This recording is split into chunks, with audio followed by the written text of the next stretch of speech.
রাধারানী যখন জল তুলবে ওই জলের মধ্যে কৃষ্ণ রূপ দর্শন করে নির্জনে নিবৃত্তিতে বসে বসে সেই রূপের কথা জল্পনা করছিলেন।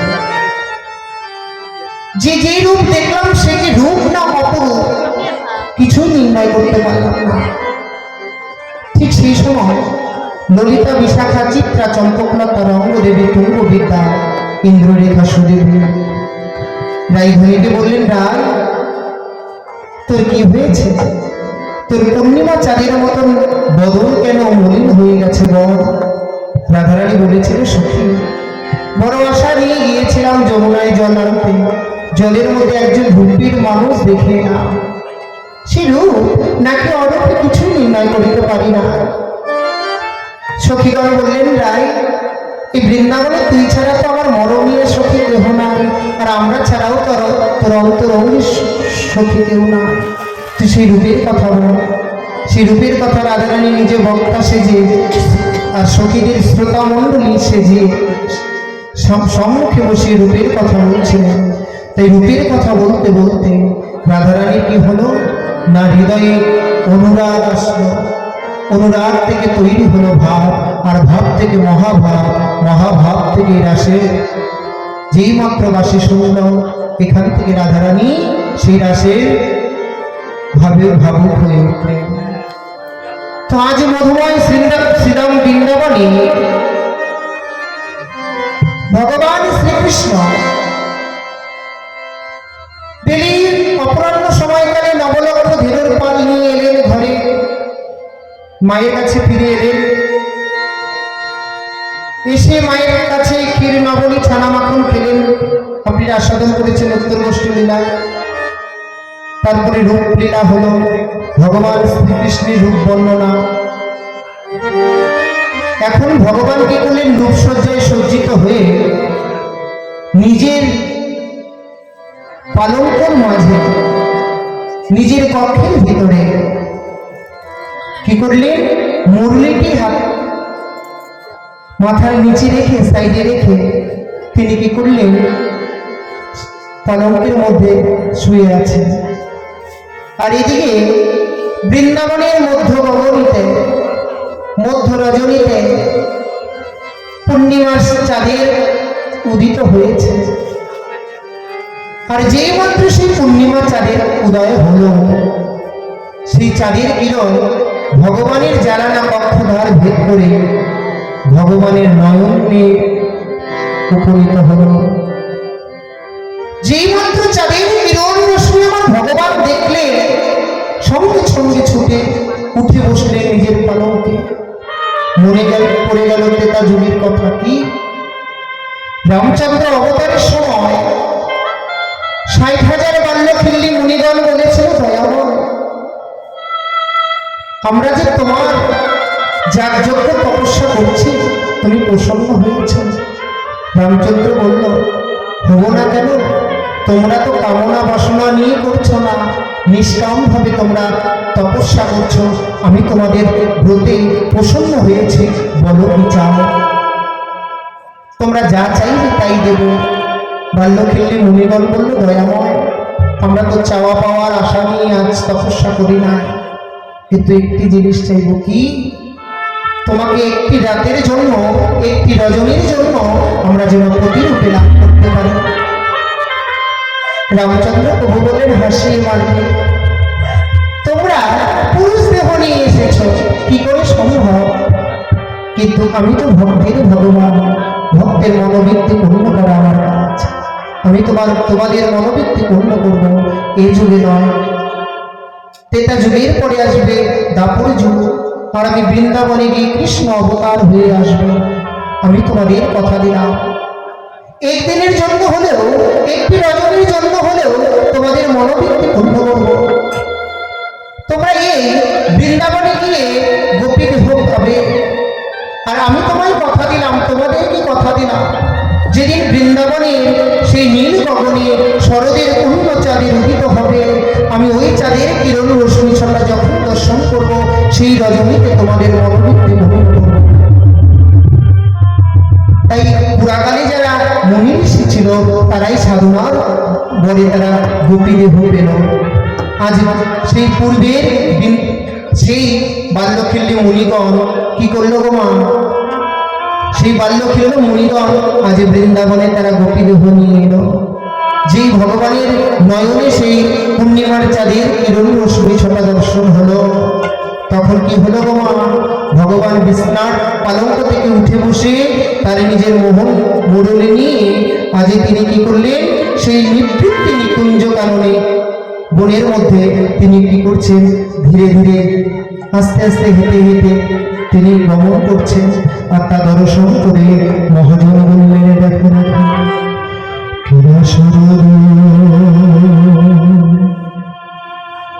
শরদ চন্দ্র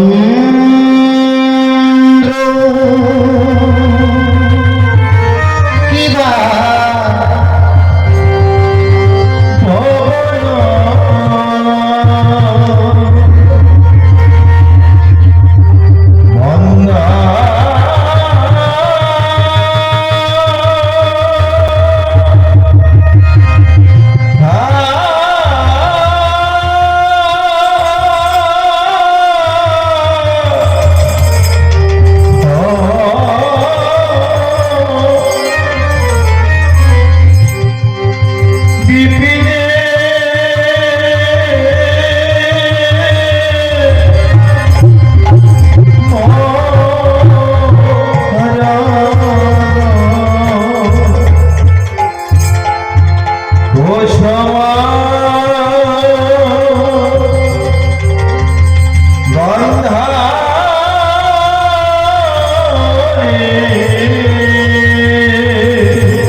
পবনে মন্দ মন্দ যদি ধরবে বলে কুসুম গন্ধ যদি পবন বহে মন্দ মন্দ আজি ছড়াবে বলিয়া কুসুমের গন্ধ মনের পবনে বহে মন্দ মন্দ ছড়াবে বলে কুসুম গন্ধ পবন বহে মন্দ মন্দ আমার মহাজন পদে লিখলেন শরদচন্দ্র পবন বন্ধ বিপিনে ঘোরালো কুসুম গন্ধ। শরদচন্দ্র মানে শরৎকালের পূর্ণিমার চাঁদ উদিত হয়েছে। শরদচন্দ্র পবন বন্ধ, পবন মানে কি? বাতাস, মন্দ মানে ধীর গতিতে বইছে। বিপিনে ঘোরালো কুসুম গন্ধ, বিপিন মানে বন, কুসুম মানে ফুল, বিপিনে আজ ফুলের গন্ধ ভরে গেছে। তবে দেখুন আজ ভগবান রাসলীলা করবেন বলে যে বৃন্দাবনের শরৎকালের পূর্ণ চাঁদের উদিত হল, সেই চাঁদকে দর্শন করে কি করলো গো মা? বৃন্দাবনে সেই চাঁদকে দর্শন করে যত বৃক্ষ তরুলতা সবে গাছের মধ্যে কি করলো? ফুল ফল বিকশিত হওয়া শুরু করলো। বলুন তো দাদা ভাইরা, ঋতু কয়টি? কয়টি? ঋতু 6টি। কি? গ্রীষ্ম, বর্ষা, শরৎ, হেমন্ত, শীত, বসন্ত। 12 মাসে 6টি ঋতু, 2টি করে মাস নিয়ে 1টি ঋতু হয়। তো সমস্ত ঋতুতে কি এক রকমের ফুল ফল বিকশিত হয় না ভাগ করা আছে? হ্যাঁ, ভাগ করা আছে। কিন্তু আজ যে শরৎকালের পূর্ণ চাঁদের উদিত হল, ওই চাঁদকে দর্শন করে বৃন্দাবনের যত বৃক্ষ তরুলতা সবাই কি করলেন? ফুল ফল বিকশিত করে নয়নের জলে বুড়ে ভাসিয়ে ভগবানকে ডাকছে, হে ভগবান।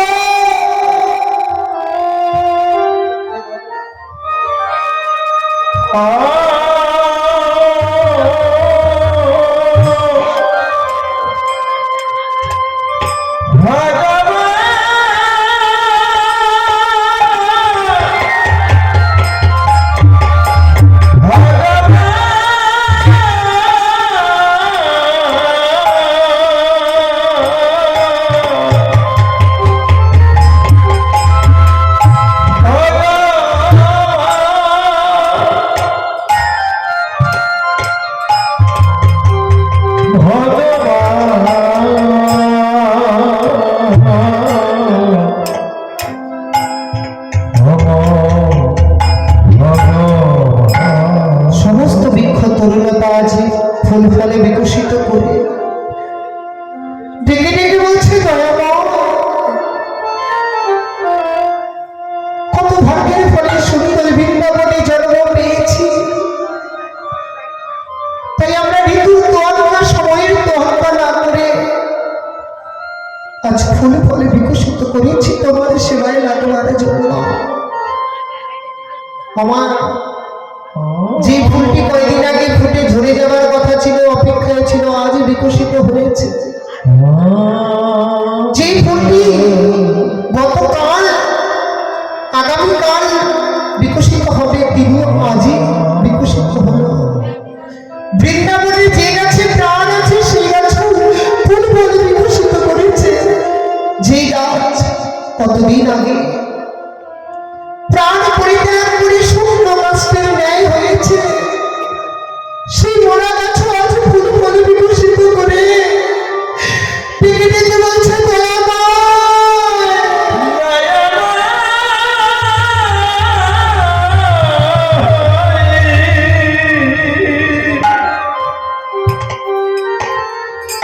নয়ে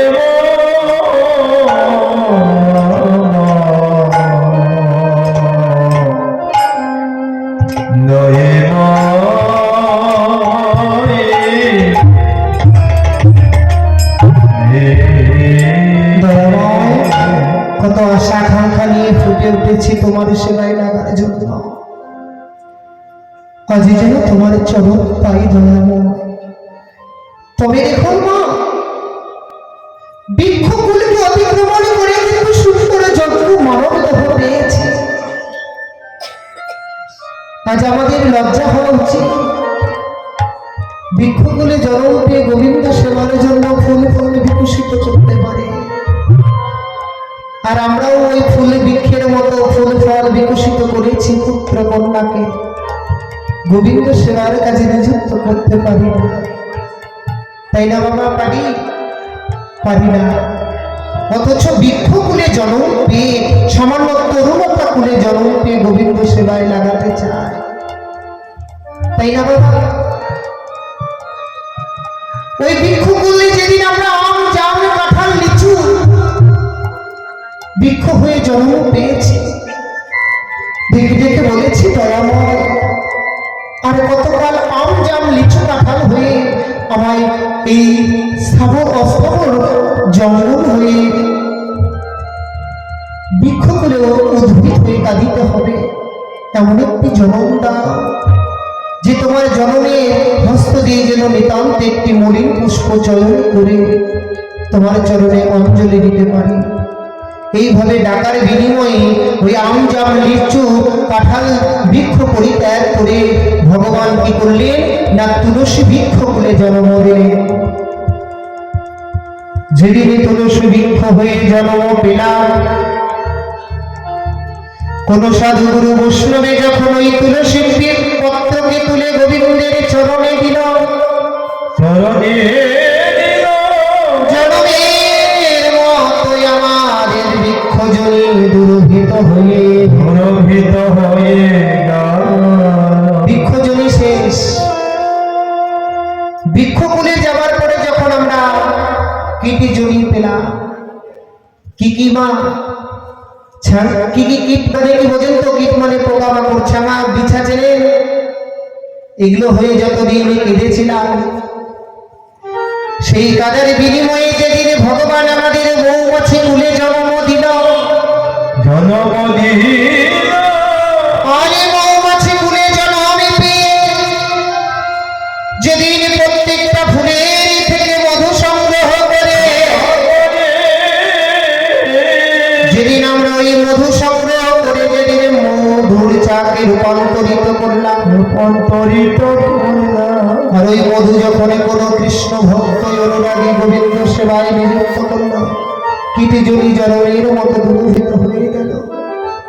আবার পেলাম নবলক্ষ জলজ জন, ওই শঙ্খ, ওই ঝিনুক খিলে মুক্ত হয়েও আমরা জন্ম পেলাম নবলক্ষবার, মানে 9 লক্ষবার। যেদিন আমরা ওই জলজ কীট জনি উদ্ধার প্রাপ্ত করে শেষের জলজ জীবনী পেলাম, যেদিন আমরা ওই শঙ্খ কুলে জন্ম পেলাম, ওই শঙ্খ কুলে যেদিন আমরা গোবিন্দের সেবার কাজে প্রতিধ্বনিত হয়ে বিধ্বনিত হল, জনমের মতোই আমাদের এই জলজ কীট জনি উদ্ধার প্রাপ্ত হল। তারপরে জন্ম পেলাম কি গো মা? পক্ষী জন্ম। টিয়ে পাখি, ময়না পাখি, কাকাতুয়া, কত বিদেশি পাখি হয়ে জন্ম পেলাম। যেদিন আমরা ময়ূরী পাখি হয়ে জন্ম পেলাম, আরে ময়ূর পাখি হয়ে যেদিন ওই ময়ূরের পালকে গোবিন্দের মস্তকে গোবিন্দ গ্রহণী করল, জনমের মতো আমাদের পক্ষী জন্মে দুর্ভিত হয়ে গেল। পক্ষী জন্মের পরে কি এলো? পক্ষী জন্মের পরে পেলাম গাভী জন্ম, পশু জন্ম, বাঘে, ভাল্লুক, লায়ন, সিংহ ইত্যাদি ইত্যাদি নামি নামি পশু উদ্ধার পেলাম না, বলদ হয়ে উদ্ধার পেলাম না। যেদিন আমরা গাভী জন্ম পেলাম, আর গাভী হয়ে যেদিন আমরা দুগ্ধ দিলাম গোবিন্দ সেবার জন্য, ওই দুগ্ধ থেকে যখন ক্ষীর, নবনী, ছানা, মাখন তৈরি হলো, গোবিন্দ যখন সেবা নিল, সেই সেবা নেবার পরে জনমে জন্মান্তরের মতো আমাদের পশুকুল দুরভিত হয়ে গেল। হরি হরি তারপরে জন্ম পেলাম কি না মানব জন্ম। ভগবান বললেন মানব জন্ম দুর্লভ জন্ম, সকল জন্মের সার, দেবতারাও বাঞ্ছা করে মানব জন্ম পাইব। কিন্তু মানব জন্ম পেয়ে কি হলো? বৃক্ষকুলে জন্ম পেয়ে গোবিন্দ সেবায় লাগবার জন্য ফুল ফল বিকশিত করে এলো। আর আমরা কিছুই করতে পারলাম না। কেন না মায়ার বালিশ মাথায় নিয়ে কাম কামিনীর সংসারে করে ইন্দ্র শক্তির বাসল্যতা স্বীকার করে ভুলে গিয়েছি ওই মৃগয়া মানে হরিণের মতো হয়ে। কেন হরিণের কথা বললাম? একটি হরিণ যখন পূর্ণবয়স্ক হয় বাবা, তার নাভিমূল থেকে সুন্দর কস্তুরীর গন্ধ বের হয়।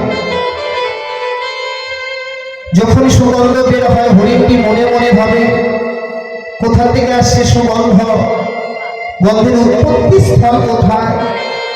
তখন হরিণটি বনের এক প্রান্ত থেকে আরেক প্রান্ত ছুটে বেড়ায়। গন্ধের উৎপত্তি স্থল মানে যেখান থেকে গন্ধটা বেরোচ্ছে সেই জায়গাটাকে অনুশোচন করবেন বলে। হরিণ কিন্তু জানে না তার নাভিমূল থেকেই তার গন্ধ বেরোচ্ছে। তাই হরিণের মতো আমরা ভুলে গিয়েছি যে জনম পেলে কৃষ্ণ ভজনী করা যায়, যে জনম পেলে ভক্ত সঙ্গ করা যায়, যে জনম পেলে ভক্তের চরণ ধরে মস্তকে লেপন করা যায়, যে জনম পেলে একবার কৃষ্ণ বলে ডাকা যায়।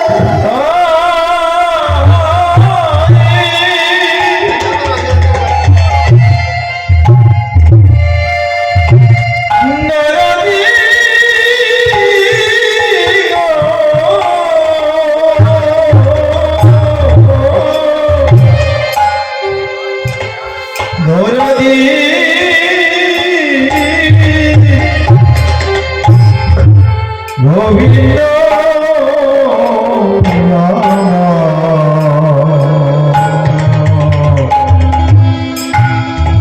গোবিন্দ হে। তাহলে যখন বৃক্ষকুলে জন্ম পেয়ে তারা ফুল ফলে বিকশিত করল, আর আমরা মানবে কুলে জন্মে পেয়ে মনফলে বিকশিত করতে পারলাম না। তাই মহাজনে বললেন দেখো দেখো, বৃক্ষকুলে জন্ম পেয়ে ফুল ফলে বিকশিত করল, আর আমি মানবে দেহ পেলাম বটে, কিন্তু আমার মনে কলিত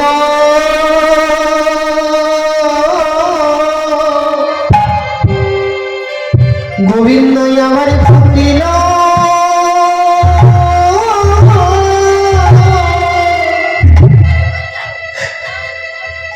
ফুটিল না গো,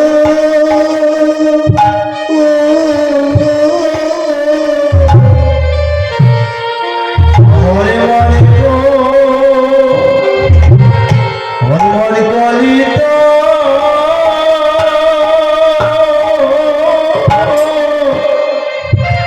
আমার ফুটনা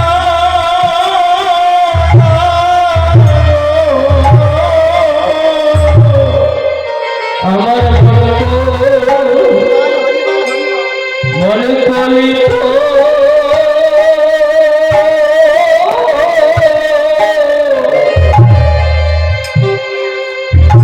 আমার ফুটল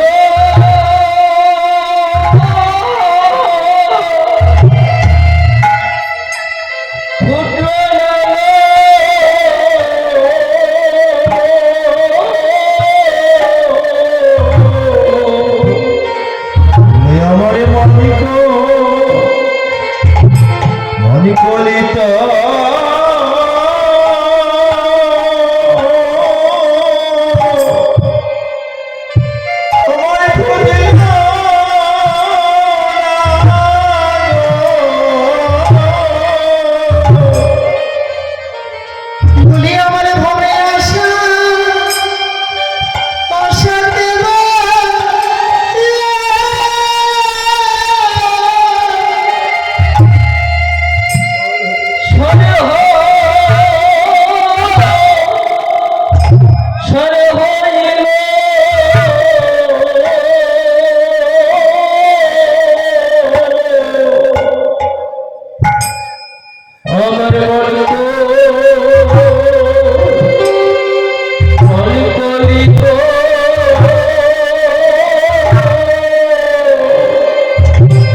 কেন ফুটলো না? কারণ এই ফুলের মধ্যে রয়েছে 10টি পোকা, 10 ইন্দ্রিয়, 6টি রয়েছে কাঁটা, কাম, ক্রোধ, লোভ, মদ, মোহ, সূর্য। এই পোকার কাঁটাগুলোর জন্য ফুল বিকশিত হয়ে গোবিন্দ চরণ প্রাপ্তি হল।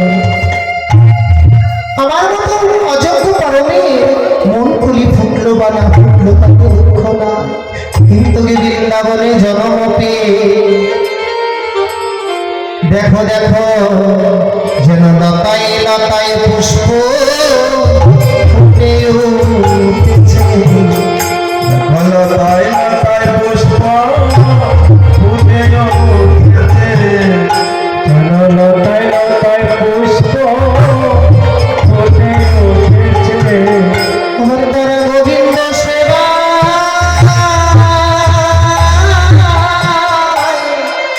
লাগিবে বলে লতায় লতায় পুষ্প ফুটে উঠেছে।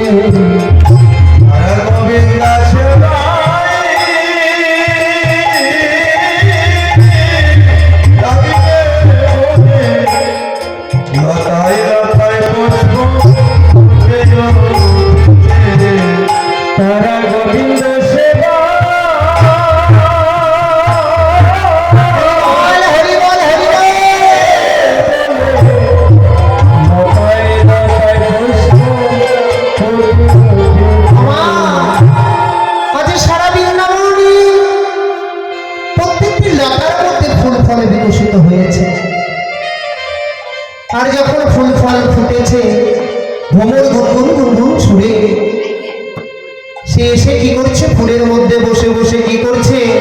বলে মাতাল ভ্রমর গুনগুন গুনগুন গুনগুন করে। আমার গনে গনে গনে গনে গনে আমার গনে আমারে ফুলে ফুলে সবে ফুলে বসে মাতাল ভ্রমর গুনগুন গুনগুন করে।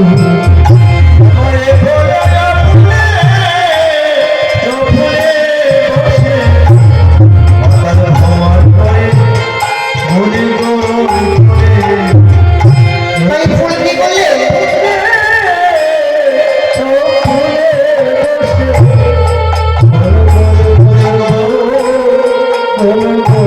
ভ্রমরে মাতাল ভ্রমরে গুনগুন গুনগুন গুনগুন করতে করতে ফুলের কাছে এসে ফুলের মধ্যে বলছে, ফুল তোরা বড় ভাগ্যবান, আজ এমন আগমনী রজনীতে সুন্দর বৃন্দাবনে বিকশিত হয়েছিস।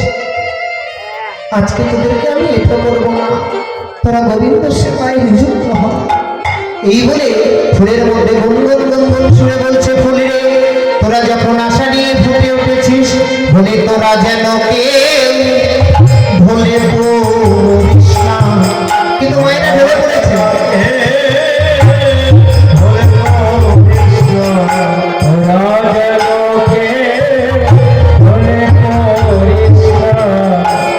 তোরা সারা নিশি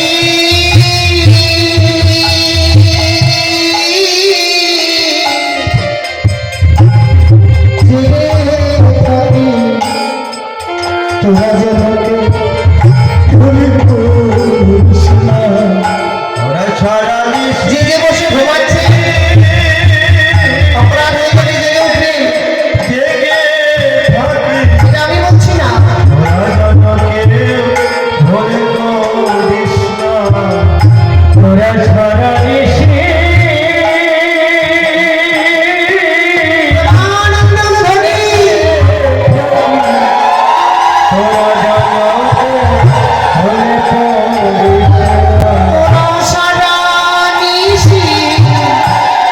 জেগে থাকিস রে গোবিন্দ সেবা লাগবি লাগে। দেবানন্দে যারা যারা জেগে আছেন আমার হাত তুলে হরি হরি বল।